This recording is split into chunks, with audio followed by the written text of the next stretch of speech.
Então, apesar de haver previsão constitucional dando conta de que a investigação criminal é tarefa da Polícia Judiciária, existe uma legislação infraconstitucional que permite ao parquet realizar diligências investigatórias diretamente, ou seja, sob sua própria autoridade.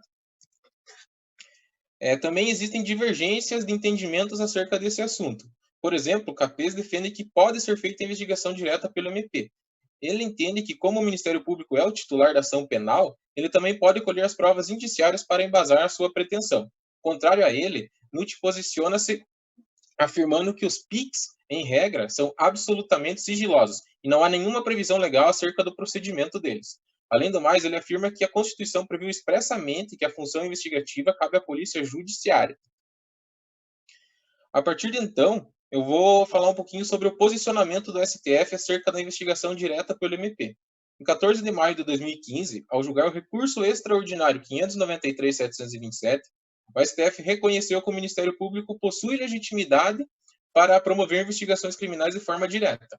O fundamento que foi utilizado pelo Supremo foi de que a Constituição Federal não tornou as investigações criminais trabalho exclusivo das polícias judiciárias e também não afastou o poder investigativo do Ministério Público.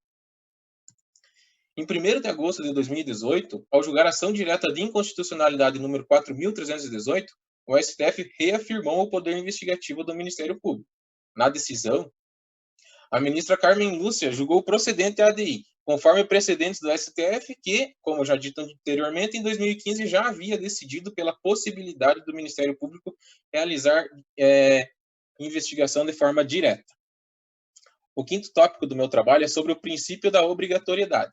Esse princípio consiste no dever que o Estado possui de investigar e ou acusar. É claro, deve tratar-se de uma ação penal pública incondicionada.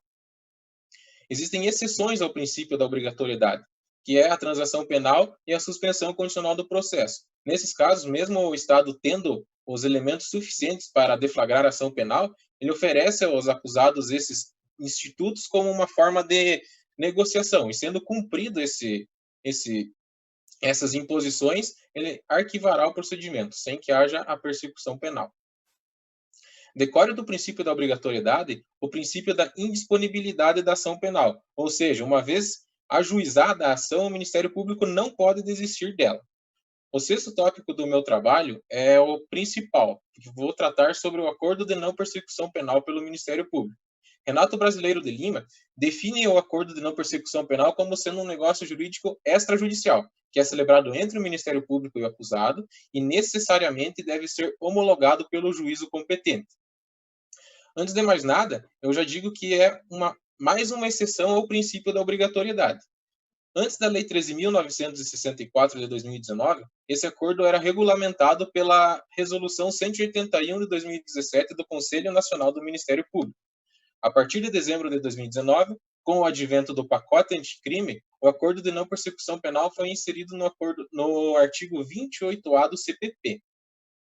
Dito isso, eu passo aos requisitos exigidos pelo 28A do CPP para a celebração do acordo. Então, para que seja possível celebrar esse acordo, o caso concreto não pode ser passível de arquivamento, o acusado deve confessar de maneira formal e circunstancialmente a prática da infração penal, essa infração penal deve ter sido cometida sem violência e grave ameaça, e, por fim, a pena mínima cominada a ela não pode ser superior a 4 anos, ou seja, deve ser inferior a 4 anos.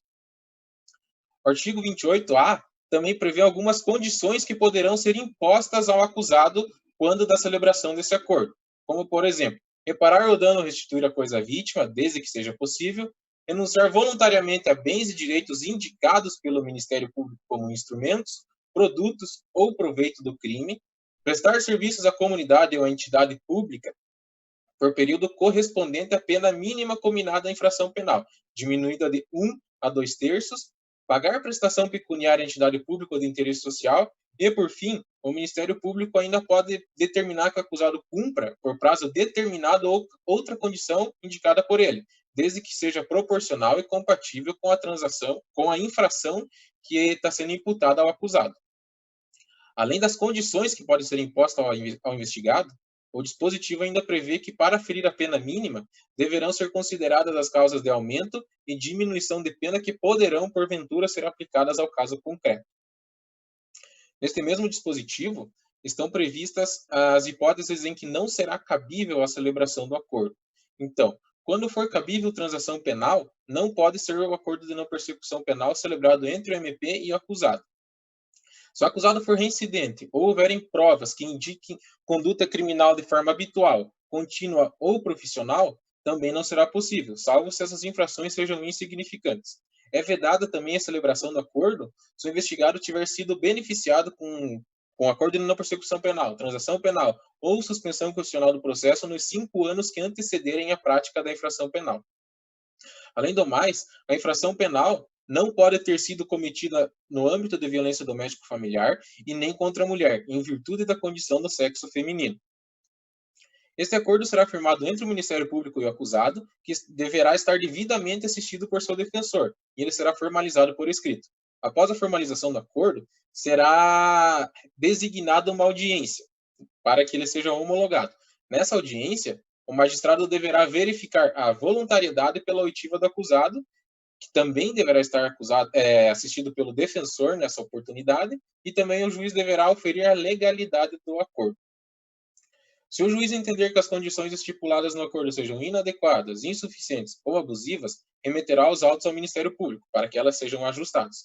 Após os ajustes, o acusado deverá ser cientificado e deverá dizer se aceita ou não o acordo modificado. Uma vez homologado o acordo de não persecução penal, os autos serão remetidos para o Ministério Público iniciar a execução, que deverá ocorrer perante o juízo da execução penal. O juiz também pode recusar a sua homologação, desde que o acordo não atenda os requisitos legais ou não for adequado. Nesse caso, o juiz remeterá os autos ao Ministério Público, que ficará vinculado à sua decisão, tendo apenas 2 alternativas a serem tomadas pelo seu representante. Quais sejam: deverá requerer diligências ou, estando apto o procedimento, deverá oferecer denúncia em face do acusado. A vítima, no caso dos crimes que tiver, será intimada acerca da homologação do acordo e também caso ele seja descumprido pelo acusado. Uma vez ocorrendo o descumprimento, o Ministério Público deverá comunicar o juízo, para que seja feita a rescisão do acordo e posteriormente oferecida a denúncia. O Ministério Público também pode utilizar essa circunstância do descumprimento como uma justificativa para deixar de oferecer proposta de suspensão condicional do processo ao acusado, desde que fosse cabível. Uma vez cumprido o acordo, nada constará na certidão de antecedentes criminais do acusado e será decretada a sua extinção da punibilidade. Também, na parte final do artigo 28A, tem a previsão de que se o MP se recusar em oferecer o acordo, desde que seja cabível, o investigado poderá requerer a remessa dos autos para a superior instância do Ministério Público. Então, esse seria o conceito e a previsão legal do artigo 28A do CPP. No item 7, eu vou tratar sobre a suposta inconstitucionalidade dos acordos de não persecução penal que foram celebrados enquanto eles eram regulamentados pela Resolução 181 de 2017 do CNMP. Nesse ponto, também existem divergências de entendimento.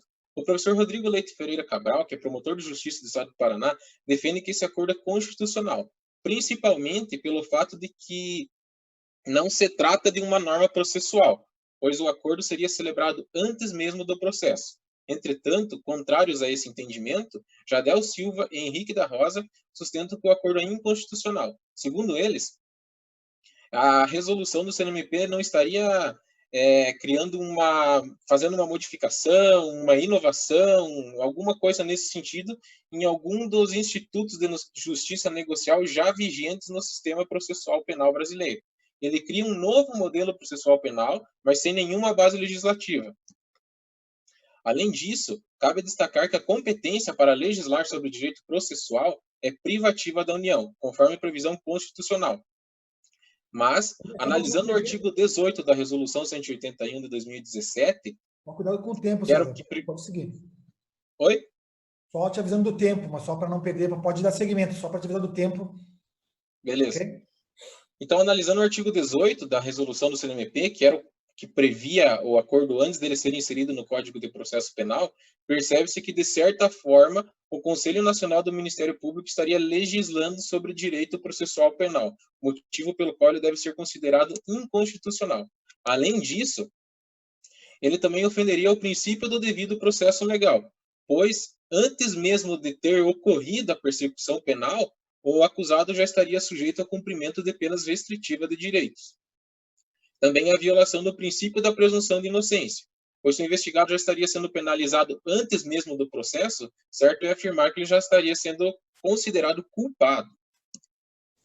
Então, a conclusão que foi chegada a partir de toda a pesquisa é que os acordos de não persecução penal, especialmente enquanto eram regulamentados pela resolução do CNMP, são inconstitucionais, principalmente porque essa resolução criava uma norma processual penal, o que viola o princípio constitucional da legalidade, que assevera que apenas a União detém competência para legislar sobre o direito processual. Além do mais, como já citado anteriormente, esse acordo estaria violando o princípio da obrigatoriedade da ação penal, pois mesmo o Ministério Público tendo os elementos de informação necessários para deflagrar a ação penal, ele deixaria de oferecê-la, celebrando esse acordo com o acusado. Então, todos os acordos que foram celebrados antes da inserção dele no CPP devem ser anulados e considerados sem eficácia.